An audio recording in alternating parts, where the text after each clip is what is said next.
The tall ships have come to Erie again. I spoke to Marcus Masternick about how this tall ship differs from the ones in the past.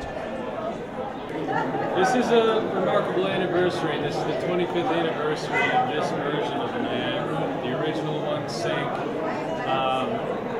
So this represents 25 years of consistent upkeep, thousands and thousands of volunteer hours, tens of thousands of people have donated to keep the ship going. It's a great symbol of Erie that's both shows a modern commitment to the past and still represents the past very well. Masternick also commented on how many people it takes to put this event on. We have over 700 volunteers.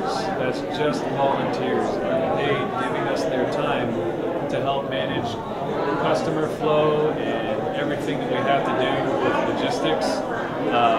We have a staff of over 40 crew members just for the Niagara. We have 9 ships, and they at least have 12, oftentimes at least twice that.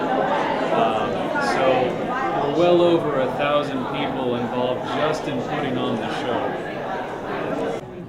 The tall ships also featured ship tours, and this year it also featured the world's largest rubber duck.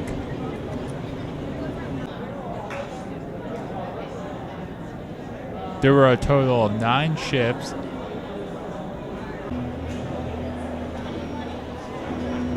and there was also a marketplace to check out.